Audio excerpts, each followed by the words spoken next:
Hello, this is part 4 of the Hydrostone air release dye mold making episode where I'm teaching everyone how to make these Hydrostone air release dyes. If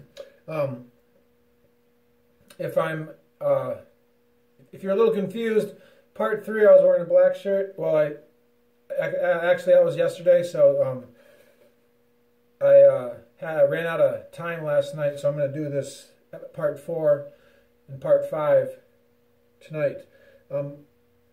We have the a new dye here that I'm making. It's the square version. There's two sizes of dyes that fit on my press. There's a square and there's a circle. This is the absolute largest size, the square, that'll fit on my press.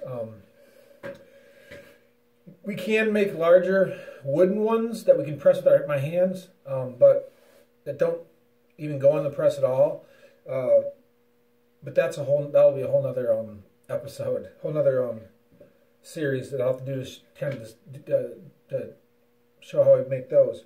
But so what we're going to do here in part 4 is the mold duct tubing is all ready in place. So it's all ready for the Hydrostone to be poured in. So I'm going to mix the Hydrostone now. I just have a little bit of water in here. I know about exactly how much I need because I've done this so much.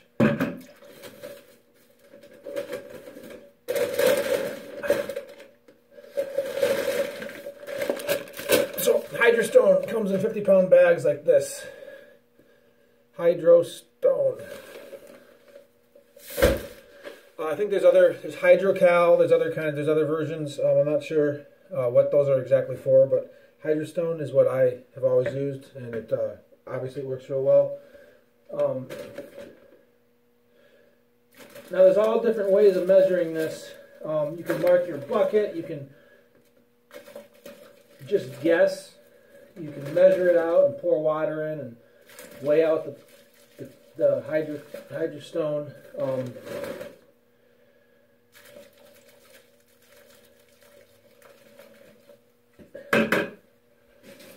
You're going to get fresh Hydrostone, you're going to get old Hydrostone. There's all different kinds. You know, if it's sitting around in the warehouse for a while, the chemical reaction doesn't happen as quickly or isn't as quite as dense, you know, with older plasters sometimes. So I just know exactly about how much water I need in the bucket and about how much Hydrostone I need. And after doing this dozens and dozens of times, I just kind of know what it's supposed to look like. And because there's no perfect science to this, because, you know, I'm buying these 100-pound bags from companies, because there's no perfect science,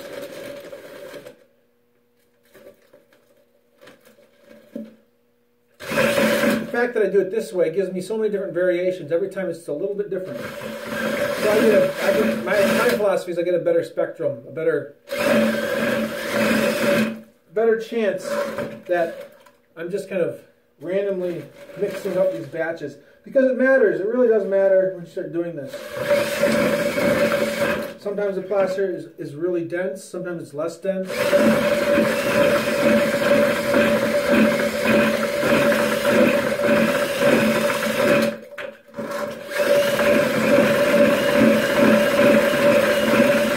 The more you mix the Hydrostone, the faster the chemical reaction occurs. Because I'm using this less expensive mold duct tubing that's made out of synthetic material, there's the concern that I have coated it in butter, like I taught in episode 3 or in part 3. But there's still that chance that if it's just submerged in liquid Hydrostone for several minutes, that it's going to start to leak somewhere, even if the butter on there. So I like to mix the Hydrostone in the bucket until it's almost ready to start to turn to stiffen up. And you can tell once you do this a few times, you can really start to sense when that's going to happen just by mixing it and observing how the liquid will start to firm up a little bit. When you start to notice it firming up, that's when you have to get ready to pour.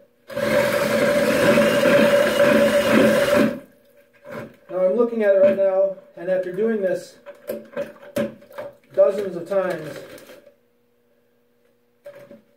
I just know how it's supposed to look, the consistency of the liquid when I have enough plaster in there. Now, if you're a beginner, I know that's not helping you much, but all that I can say is that the best way to start is by sprinkling the plaster into the bucket until you start to have islands form. When those islands start forming, wait a bit, see if they absorb into the liquid. When I say islands, there'll be islands of plaster that are dry, floating in the bucket. If you wait 2 or 3 minutes and those islands don't absorb into the liquid, then you're about right for mixing. You have enough plaster. So that's the old-fashioned way of measuring.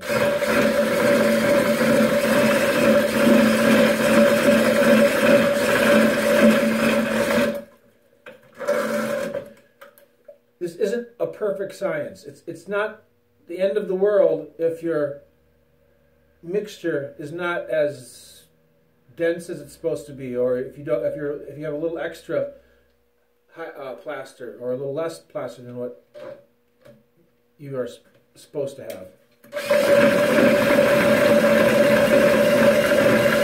Like I said, there's so many variations.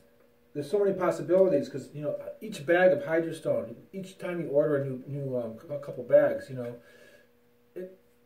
it's a little different sometimes. It's like I said, if the bag is was made a year ago, the plaster is going to have a different reaction than if it's a really fresh bag.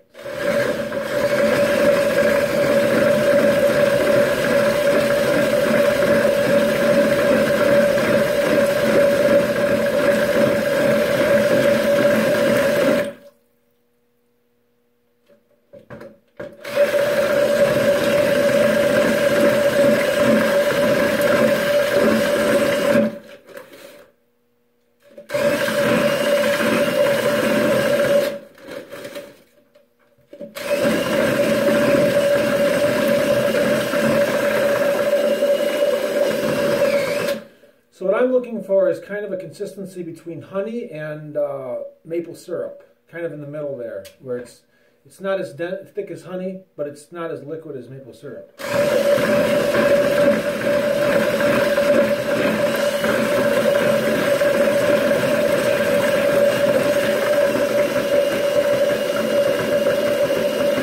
And what I mean by that is that when you added enough Hydrostone, that's what the consistency should be like. When you pour it into the dye, the consistency should be more like honey, really thick.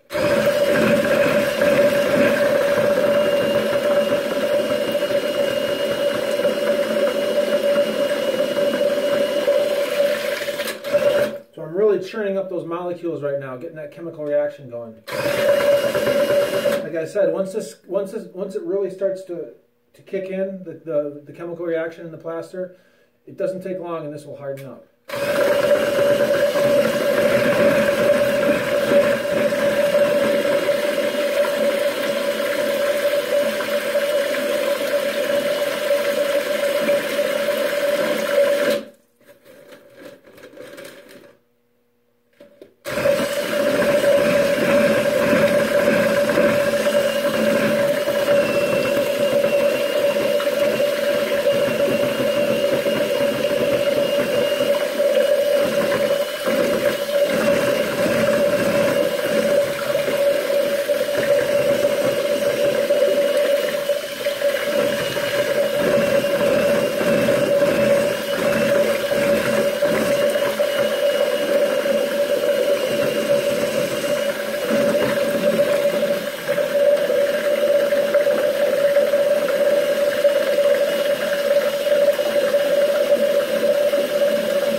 starting to get a little thicker right now. Gotta really watch it close when it starts to get thicker. You're watching for it to really thicken up quickly. If you sense it's really thickening quickly, you gotta pour it.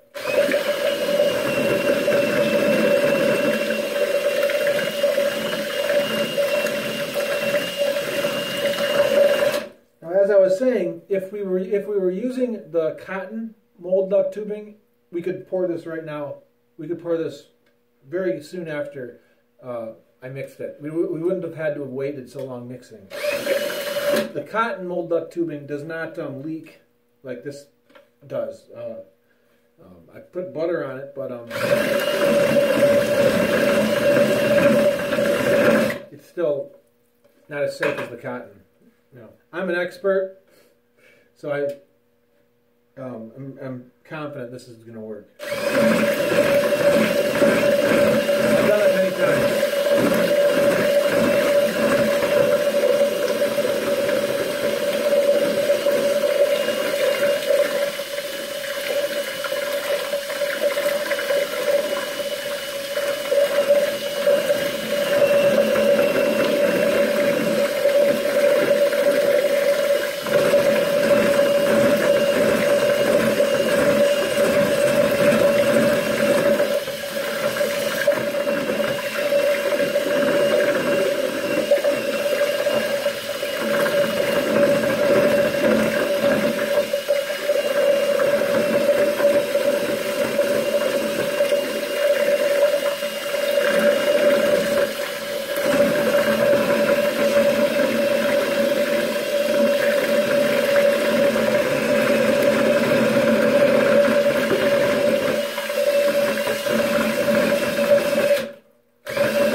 We're good to go.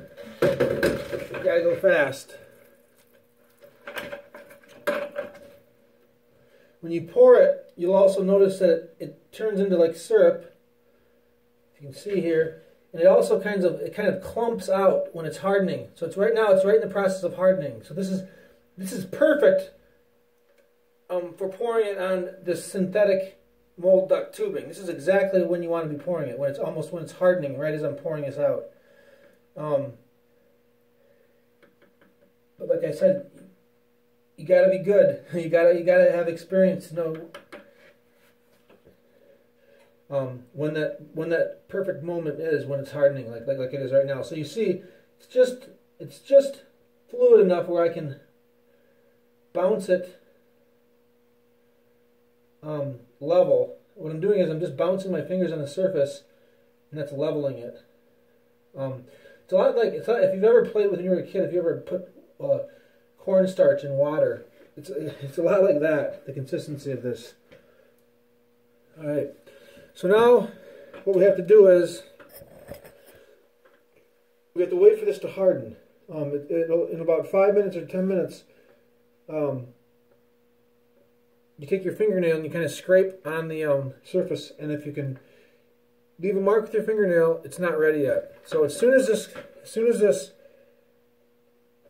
doesn't leave marks with your fingernail when you're scratching it, that's when we have to do a thing called purging. That'll be part 5. So you can see here, this is hard. So one thing you can do at this point is, if you have little clumps, if your plaster is not quite level, you can level it out.